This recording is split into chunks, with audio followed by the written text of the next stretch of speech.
안녕하세요, 구독자 여러분. 구독과 좋아요는 채널 운영에 큰 힘이 됩니다. 안녕하세요. 저는 경기도 김포에 거주하는 초등학생 자매를 둔 평범한 40대 여성입니다. 제가 이렇게 사연을 쓰게 된 이유는 얼마 전에 부부간의 이혼 문제를 다룬 프로그램을 보았기 때문이에요. 그날 소개된 사연은 형님 때문에 결혼 6년차 부부가 이혼 위기를 맞은 내용이었습니다. 어느 정도 부유한 집안에 시집 온 두 사람은 성격 차이가 분명했는데 형님은 곰 같은 스타일, 동서는 여우 같은 스타일이었어요. 혼전 임신으로 결혼해 아들을 낳은 동서는 시어머니를 꼬셔서 사업 자금을 받아내며 형님을 무시하며 자기가 뭐라도 되는 듯 행동하는 얄미운 사람이었죠. 형님은 시골 소재의 작은 집을 물려받는 조건으로 병든 시아버지를 간병하는 착한 며느리였는데 알고 보니 반전이 있던 사람이었고요. 그 사연이 전부 똑같은 건 아니지만 거기에 나온 동서도 그렇고 상황이 저희 집과 비슷하더군요. 그동안 동서 때문에 상처받고 힘들게 보냈던 시간 생각하면 몇 대라도 더 때려주고 싶은데요. 그땐 시어머니도 동서의 말에 속아 넘어가 저와 큰 갈등을 빚기도 하고 제가 정말 죽고 싶을 정도로 많이 힘들었거든요. 그래도 지금은 다행히 그동안 고생했던 거 다 보상받고 행복하게 살고 있습니다. 주제도 모르고 저 무시하다가 큰 코 다친 동서 이야기. 지금 바로 시작하겠습니다. 여보, 현만이가 결혼을 한다네? 뭐? 갑자기? 도련님 여자친구 만난다는 얘기 못 들었는데? 그게 같은 회사 동료가 소개해줬다나 봐. 만난 지 1년 조금 안 됐다고 하더라고. 나도 자세히는 모르겠어. 오, 그렇구나. 근데 잘 된 거 아니야? 어머님이 도련님 더 늦기 전에 장가 보내고 싶어 하셨잖아. 그러긴 했지. 아버지 상태 더 나빠지기 전에 좋은 혼처 찾아서 보내려고 했지. 근데 그 녀석이 다 거절하더니 갑자기 이렇게 결혼을 한다네? 잘 된 거지 뭐. 도련님이랑 마음 맞아서 행복하게 잘 살면 그만이야. 근데 재수 씨 될 사람이 임신을 했다나 봐. 그래서 엄마도 기쁘긴 한데 좀 얼떨떨하시기도 하고. 뭐? 임신까지? 완전 축하받을 일인데. 동서될 사람 되게 궁금하다. 같은 회사 사람이라는 것 말고는 나도 아는 게 없네. 그래도 당신 말동무할 친구 생겨서 좋겠다. 재수 씨랑 잘 지내봐. 알겠어. 어머님 심란하시겠다. 아버님 저녁 챙겨드릴 겸 어머님이랑 커피 한잔 해야겠네. 그래, 당신이 수고 좀 해줘. 나도 오늘 일찍 퇴근하고 갈게. 저는 대학 졸업하고 직장 생활하다 남편을 만나 평범한 연애 후 결혼을 한 케이스입니다. 집안 형편도 적당했고 남편이나 저나 성격이 원만한 탓에 서로 잘 맞춰가며 살아보자 하고 28살의 나이에 부부의 연을 맺었죠. 시댁은 조금 부유했어요. 건물도 여러 채 갖고 계시고 강화도 쪽에도 땅을 갖고 계신 걸로 알아요. 다만 시아버지가 몸이 조금 불편하셨습니다. 저희 부부가 결혼하고 얼마 뒤 교통사고가 났고 장애를 얻으셨거든요. 못 걸어 다니고 그러는 건 아니지만 누군가의 도움 없이는 많이 힘든 상태였고 돌봄이 많이 필요한 상태셨어요. 시어머니는 식당을 운영하고 계셨고 저에게 결혼 이후 시아버지의 케어를 부탁하셨습니다. 무언가 대가를 바란 건 아니지만 시어머니는 그냥 넘어갈 순 없다며 당시 김포에 있던 작은 주택 하나를 미리 증여해 주셨죠. 그때가 벌써 15년 전이네요. 지금 김포는 한강 신도시라 불리며 수많은 아파트들이 들어서도록 많이 개발이 된 상태입니다. 당시만 해도 정말 허허벌판이라는 말이 어울릴 정도로 산과 들판, 허름한 주택들이 즐비한 곳이었죠. 사람들은 그딴 시골집 하나 물려받으려고 시아버지 수발을 드냐며 저를 나무랐지만 저는 그걸 당연하게 생각했어요. 워낙 저를 친딸처럼 아껴주셨고 저도 제 부모님이다 생각하고 열심히 모셨습니다. 동서, 아이 성별 나왔어? 내가 다 기대된다. 우리가 딸밖에 없어서 그런가 가끔은 아들이 부럽기도 하더라고. 지금도 충분히 행복하지만 첫째가 워낙 왈가닥이라 아들 못지않지. 그나저나 서방님은 아들이 좋아요? 딸이 좋아요? 저는 아들이던 딸이던 상관없어요. 그저 건강하게만 자랐으면 좋겠습니다. 저희 두 사람 닮은 아이인데 얼마나 예쁠까요? 형님, 저 아들이래요. 어머니가 많이 좋아하시겠죠? 그래도 집안의 대를 이을 아들 하나 정도는 있어야죠. 형님이 아들 낳았으면 딱인데. 재수 씨, 우린 그런 거 상관 안 해요. 아들이든 딸이든 뭐 어떻습니까? 요즘 시대에 그런 거 따져서 뭐해요. 그저 잘 먹고 잘 살면 그만인 거지. 그래, 당신 가끔 보면 조선시대 사람 같아. 요즘엔 딸 하나만 잘 둬도 열 아들 안 부럽다잖아. 아니지, 말이 다르지. 아들은 장차 집안을 이끌어갈 사람인데 재산 물려받을 때도 한몫하잖아. 근데 형님은 딸만 둘이라 뭐 없겠네요? 저는 보다시피 아들이라. 동서, 무슨 뜻으로 이야기하는 거야? 우린 자식 욕심 없다고 했잖아. 은근 기분 나쁘게 말하네? 어머, 기분 나쁘셨어요? 그러라고 드린 말씀 아닌데. 아니, 솔직히 좀 그렇잖아요. 옛날은 아니라지만 어머님, 아버님이 옛날 분이신데 당연히 떡두꺼비 같은 손자 안겨드려야죠. 암만 손녀 안겨드리면 뭐해요? 당신 왜 그런 말을 해? 지금 형수님한테 말 실수하는 거야.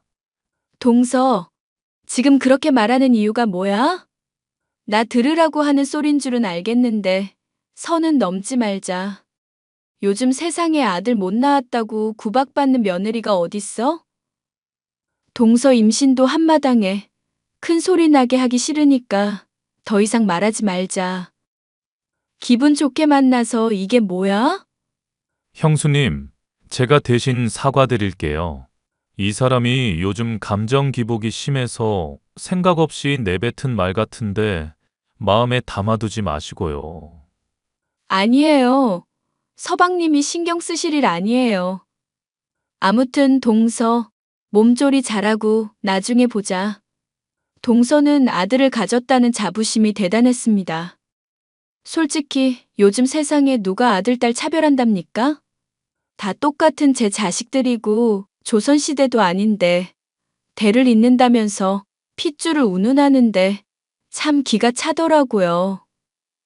아마 그때부터 동서가 얄밉기 시작했을 겁니다. 몇 개월 뒤 동서는 건강한 아들을 출산했고 이때다 싶었는지 온갖 호사를 누리기 시작하더라고요. 연예인들이나 유명한 사람들만 간다는 강남의 산후 조리원부터 고가의 육아 용품들까지 난리법석이었죠. 하지만 그게 뭐 욕먹을 짓도 아니고 내 자식한테 좋은 거 다 해주고 싶다는데 굳이 말릴 이유도 없었습니다. 동서는 조리원을 퇴소하고 나서 직접 육아를 해야 했기에 연락도 뜸해지고 조용히 지내더라고요. 그래도 가족이랍시고 힘들어하진 않을까 내심 걱정이 되었고 종종 아이를 봐주기도 하고 육아하느라 밥도 제대로 못 챙겨 먹을 것 같아서 반찬국 찌개 등을 해다 날랐습니다. 시어머니는 몸에 좋은 영양제, 보약까지 해다 바치셨고 동서는 당연하다는 듯이 받아들였어요. 아이를 낳고 얼마의 시간이 흐른 뒤 동서는 저에게 사사건건 시비를 걸어왔습니다. 형님, 이번에 조리원 동기 모임하는데 형님은 이런 모임 안 나가세요? 나는 잘 안 나가게 돼. 그래도 다른 엄마들이랑 종종 연락하고 필요하면 서로 찾고 그래. 가까이 사는 것도 아니고. 그래도 형님 너무 집에만 계세요. 저처럼 대외 활동도 좀 하셔야죠. 아버님도 돌봐드려야 하고. 아버님이랑 있다가 애들 오면 애들 케어해줘야지. 바깥으로 나돌아다닐 시간이 없지. 그러다 형님 청춘 다 놓쳐요. 아이는 아이고, 아버님도 매 시간 붙어 있어야 하는 거 아니면 형님도 형님만의 시간을 보내세요. 그러다 펑퍼짐한 아줌마 된다고요. 뭐? 어쩔 수 없는 상황이잖아. 자꾸 그런 식으로 말하지 마. 나도 사람이라 나가서 놀고 싶지. 그런데 가족이 더 우선시 되어야지. 어휴, 답답해라. 형님 솔직히 지금 살 엄청 찐 거 아시죠? 저처럼 운동이라도 하시던가. 그렇게 정성 쏟아부으면 누가 알아주기라도 한대요? 동서는 가만 보면 사람을 긁는 스타일이네. 내일에는 신경 끄고 할 거 해. 도와줄 거 아니면 그렇게 비꼬지도 말고. 알겠어? 왜 화를 내세요? 그 코딱지만한 집 물려받았다고 건물주라도 되는 모양이죠? 저는 곧 사업 시작할 거예요. 대를 이을 아들까지 낳아줬는데 어머님이 그 정도는 해주시겠죠. 아무튼 형님, 즐기면서 사세요. 그래, 동서. 말이라도 고맙다. 동서는 그 뒤로 보란 듯이 시어머니에게 온갖 알랑방귀를 뀌어대기 시작했습니다. 자신만의 사업을 하고 싶다며 매일같이 시어머니 옆에 찰싹 붙어서는 온갖 연기를 하기 시작했어요. 멀쩡하게 회사 잘 다니다가 휴직해놓고서는 갑자기 사업을 한답시고 저 난린데 꼴도 보기 싫더군요. 하지만 울며 불며 매달리기에 시어머니는 그 상황이 난처하셨는지 마지못해 사업 자금을 빌려주기로 하셨어요. 동서는 그 돈으로 베이커리 카페를 오픈했고 사업은 큰 성공을 거두었습니다. 당시 흔하지 않던 카페 스타일이고 인터넷도 점점 발전해서 홍보가 되니 많은 사람들이 찾아오더라고요. 그 와중에도 저는 시아버지 간병하랴, 두 딸들 보살피랴 정신이 없었습니다. 그러다 얼마 뒤 동서는 카페 일이 바빠졌다며 저보고 아이를 맡아달라고 하더군요. 솔직히 어이없었지만 매달 200만 원씩 월급 개념으로 준다길래 군말 없이 봐주기로 했어요. 돈에 눈먼 속물 같아 보이지만 집에서 제 할 일 하며 200만 원 버는데 어디 쉬운 일인가요? 그렇게 모든 가족들이 각자의 위치에서 최선을 다하며 살아갔습니다. 아, 형님 너무 힘들어요. 저 둘째 생기고 나서 일은 계속하고 싶지. 그래서 카페 나오는데 너무 힘드네요. 이참에 직원 한 명 더 고용하고 동서 조금 편하게 일하면 어때? 몸도 무거운 사람이 그렇게 무리하다가 큰일 나. 정 안 되겠다 싶으면 점심시간에라도 내가 도와줄까? 아, 형님이 뭘 안다고 그러세요? 카페 일해보신 적도 없는 분이. 제가 알아서 할 수 있으니까 신경 쓰지 마세요. 동서, 둘째 가지고 사업도 하랴 힘든 건 알겠지만 왜 항상 그렇게 날이 서 있어? 내가 이상한 말 한 것도 아니고. 죄송해요. 요즘 사업이 잘 안 되다 보니까 제가 너무 예민했네요. 그나저나 둘째 태어나면 둘째도 형님이 봐주실 거죠? 어차피 집에만 계시니까. 뭐, 그건 나도 장담 못하지. 우리 애들까지 하면 4명인데? 더군다나 아버님까지 모시는데 상황이 될지 안 될지 모르겠네. 그래서 안 해주신다는 거예요? 저는 아들을 둘씩이나 낳는데 딸 둘인 형님이 그 정도는 해주셔야죠. 아무것도 안 하시는 분이 염치가 없으시네. 뭐라고? 동서 지금 말 다 했어? 아니, 제가 틀린 말 한 것도 아니잖아요. 기분 나쁘셔도 받아들일 건 받아들여야죠. 나도 사람이야. 나는 안 힘든 줄 알아? 하루 종일 아이들 뒤치다꺼리에 아버님 수발까지 드는데 동서는 나한테 고맙다는 말 한마디도 안 하고 어쩜 그렇게 당연하게 생각해? 아니, 그럼 어머님한테 맡겨요? 저는 사업하는 사람이잖아요. 큰일 하는 사람 배려해줘야지. 가족끼리 그런 것도 못해요? 어이가 없네. 나한테 당연하다는 듯이 그러지 마. 나 더 이상은 못 참아. 앞으로 동서 애들은 동서가 봐. 시간이 갈수록 동서는 점점 더 뻔뻔하게 굴었습니다. 둘째를 임신한 동서는 더욱더 기세등등해서 날뛰기 시작했어요. 시어머니도 처음엔 별 생각 없어 보이셨는데 동서가 하도 옆에서 아들 하며 치켜 세우니까 어느샌가 저한테 싫은 소리도 하셨고요. 온전히 그 스트레스는 저의 몫이었습니다. 그런데 동서가 운영하던 카페가 경제적인 이유로 폐업 수순을 벌게 되었어요. 호기롭게 도전한 사업은 몇 년이 채 되지 않아 망하고 말았죠. 하지만 동서는 어떻게든 다른 사업을 하고 싶어 하는 눈치였습니다. 결국 대출까지 받아 새로운 사업을 시작했고 보기 좋게 쫄딱 망해버렸어요. 넉살 좋던 시어머니도 그런 동서를 조금씩 나몰라라 하기 시작했고 동서는 다른 방식으로 스트레스를 풀기 시작했습니다. 시어머니가 필요할 때 쓰라며 넘겨주신 카드가 있거든요. 그 카드의 존재를 알게 된 동서가 종종 그 카드에 손을 대기 시작한 겁니다.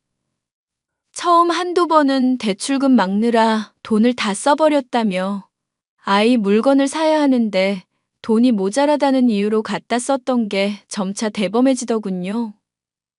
자신의 명품백, 옷, 외식 등등 아예 자기 카드로 인식을 했는지 마구 써대기 시작했어요. 그러면서 시어머니나 다른 가족들이 있을 땐 저를 도와 열심히 시아버지 간병을 하는 척을 하기도 했고요. 카드값이 많이 나와도 여러 사람이 쓰는 카드니 그러려니 하셨거든요. 아, 형님. 도대체 이런 걸 어떻게 하셨어요? 아버님 소변통 냄새가 너무 심하잖아요. 동서, 지금까지 잘 해왔잖아. 어머님한테 나랑 같이 아버님 간병하고 집안일 돕겠다며 나중에 사업 자금 대주신다고. 동서도 동의한 거 아니야? 아, 그렇죠. 근데 너무 비위 상하잖아요. 참나. 동서가 하기로 한 거면 그냥 군말 없이 해. 나는 이걸 몇 년이나 했는데 그래도 남도 아니도 아버님인데. 너무 그렇게 말하지 마. 형님은 비위도 좋으시네요. 이런 구린내 나는 걸 어떻게 참으세요? 아니, 간병인 쓰면 되는 거 가지고 왜 굳이 사서 고생하시냐고요. 남의 손에 맡기는 것도 그렇고 처음부터 내가 해오던 거니까. 동서 그렇게 불만만 말할 거면 그냥 아무것도 하지 마. 듣는 내가 다 짜증나잖아. 답답한 건 저거든요. 제가 왜 이런 개고생을 하는데. 동서가 무슨 고생을 해? 내가 다 하잖아. 옆에서 떠들기나 하고. 솔직히 하는 게 뭐가 있어? 아버님 기저귀를 갈아드리기를 해. 뭐를 해? 아니, 그걸 제가 왜 해요? 웃긴다. 동서 이러는 거 어머님도 아셔? 서방님이나 다른 가족들 아냐고. 내가 말을 안 해서 그렇지. 동서는 차라리 없는 게 나은 것 같아. 이런 식으로 사람 갈구지 말고 그냥 하기 싫으면 하기 싫다고 해. 그럼 형님이 사업자금 보태줄 거예요? 그런 거 아니면 이래라 저래라 하지 마요. 저 이런 거 할 위인 아니거든요. 사업해서 성공해도 모자란데 형님이랑 애초에 급이 다른 사람이라고요. 아들도 둘씩이나 낳았는데 형님은 그런 거 모르잖아요. 자꾸 아들 아들 하는데 그만 좀 해. 동서 무슨 조선시대에서 태어났어?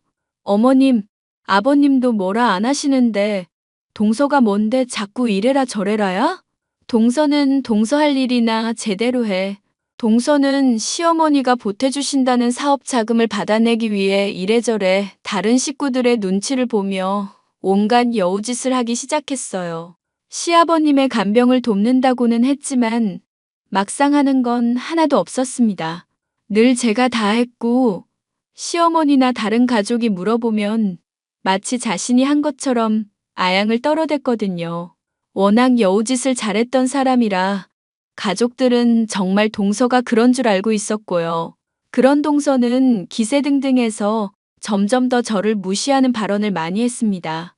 일찍이 남편이나 시동생에게 말해서 싹을 잘라버릴 수도 있었지만 가족 간의 불화를 일부러 만들기는 싫었어요. 애써 꾹 참고 견디는데 그동안의 서름이 북받치게 된 계기가 있습니다. 바로 오랜 투병 생활 끝에 시아버지가 돌아가셨거든요.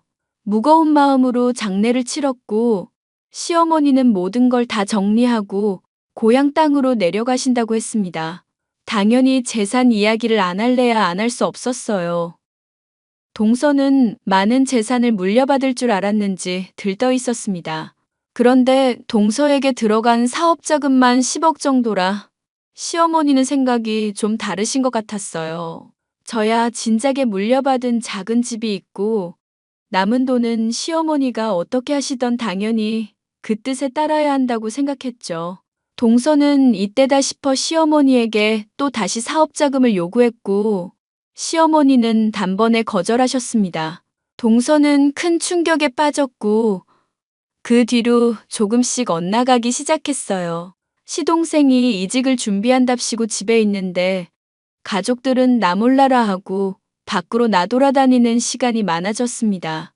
좀 과하다 싶을 정도로 잦은 외박에 외출에 매일 술까지 마시며 방탕한 생활을 이어나갔죠.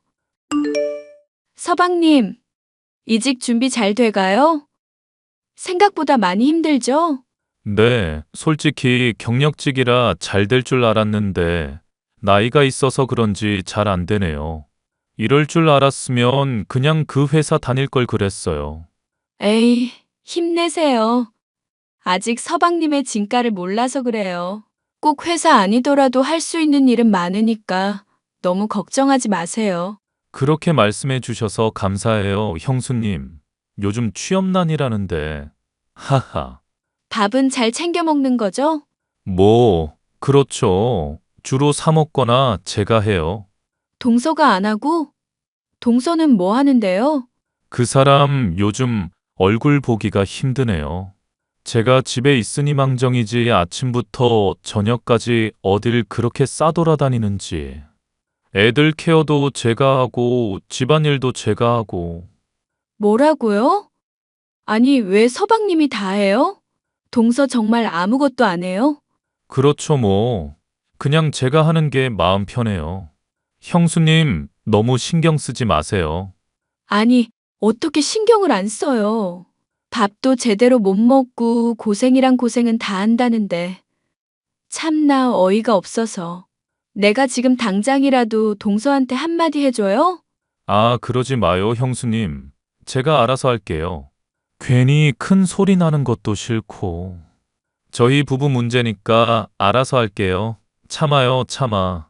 휴, 서방님이 그러시다면 제가 뭐라 할 수 있는 건 아니니까. 아무튼 너무 힘들면 말해요. 알겠어요. 고마워요. 아, 그리고 금요일쯤 어머님이 김장하신다고 했는데 아마 그날 잠깐 들릴 것 같아요. 김치랑 반찬이랑 전해주러. 그날은 아마 집사람이 있을 거예요. 제가 미리 말해 놓을게요. 그렇게 저는 사전에 말한 날 시어머니의 심부름으로 시동생 집에 반찬을 전해줄 일이 있어 가게 되었습니다. 현관문이 열려 있길래 조심스레 들어갔죠. 그런데 집안에서 들려오는 소리에 저는 그 자리에 멈춰 있을 수밖에 없었습니다. 동서가 누군가와 통화를 하고 있는데 그 내용이 좀 충격적이었거든요. 자기야라고 말하길래 처음엔 시동생인 줄 알았는데 그게 아니었습니다. 제가 온 줄도 모르고 스피커폰으로 통화를 하는데 혹시 몰라 대화를 녹음하기 시작했어요. 자기야, 내가 우리 시어머니 잘 꼬드기고 있거든. 돈 금방 받아낼 테니까. 그걸로 새 출발하자. 그나저나 지난번에 말한 사업은 확실한 거지? 지난번처럼 망하면 안 돼. 그럼 정말 자금줄 없어진단 말이야. 내가 얼마나 공들이고 있는 줄 알아? 아무튼 조금만 기다려. 사랑해.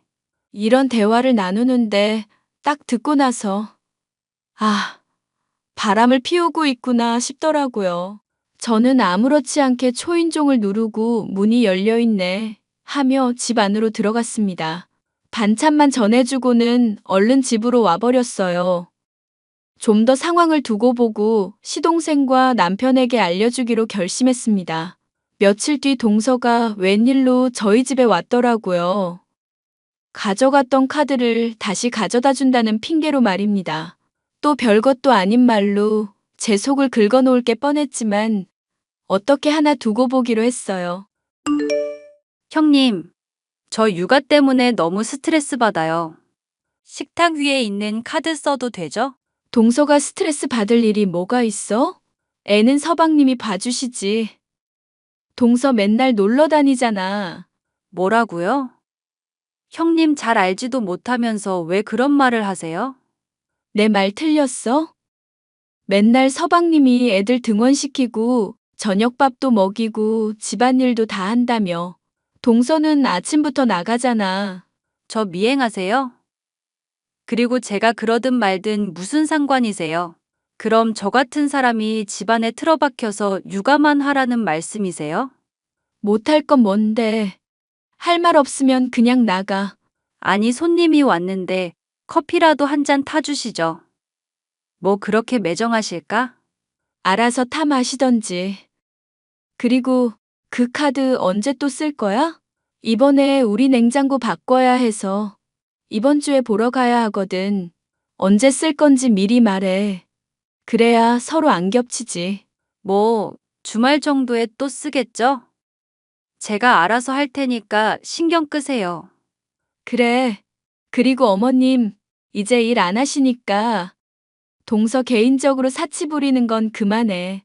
나 이거 어머니한테 허락받고 사는 거야. 아, 네네, 알겠어요. 사실 벌써 300 정도 긁었거든요. 이거 한도 1,000만 원 아니에요? 뭐, 알아서 잘 쓰세요. 앞으로는 말하고 쓰란 말이야. 내가 매번 둘러대주는 것도 한두 번이야. 아버님 간병할 땐 그러려니 했는데 지금은 아니잖아. 아, 생각난 김에 한 번 더 써야겠다. 내일까지 쓰고 돌려줄게요. 적당히 좀 해.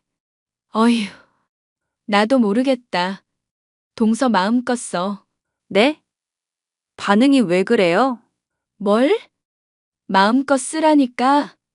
난 이제 동서 신경 안 쓸래. 역시나 조금이라도 기대했던 제가 바보였습니다.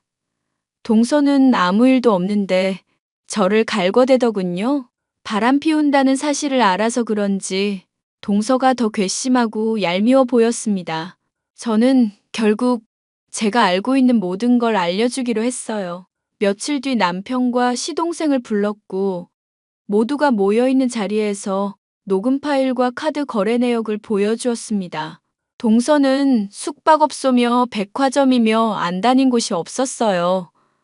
모든 사실을 말하자 시동생은 적잖은 충격을 받은 모양이더라고요. 제 말을 듣더니 한참을 아무 말 없이 있다가 이만 가보겠다고 하고는 집을 나서더라고요. 혹여나 무슨 일이 생기는 건 아닐까 노심초사 걱정이 되었습니다. 서방님, 무슨 일 생기는 건 아니겠지? 괜히 말했나? 아니야, 잘했어. 현만이도 알 건 알아야지. 나도 재수 씨 좀 찝찝했거든. 당신은 왜? 아니, 나 얼마 전에 회식했잖아. 근데 거기 근처에 모텔촌 있거든? 거기서 재수 씨랑 똑같이 생긴 사람이 A 모텔 들어가는 거 봤어. 그냥 동서랑 닮은 사람 아니야? 아니야. 예전에 현만이가 재수 씨 준다고 사왔던 그 한정판 가방 있잖아. 그걸 메고 있더라니까. 그거 국내에 몇 개 없다며. 그렇지. 생각해봐. 재수 씨 닮은 사람인데 그 가방 들고 있는 여자. 뭐가 수상하지 않아? 딱 봐도 재수 씨 아닐까? 와, 동서 그렇게 안 봤는데 너무하네. 아무튼 나도 많이 고민했는데 잘 해결됐으면 좋겠다.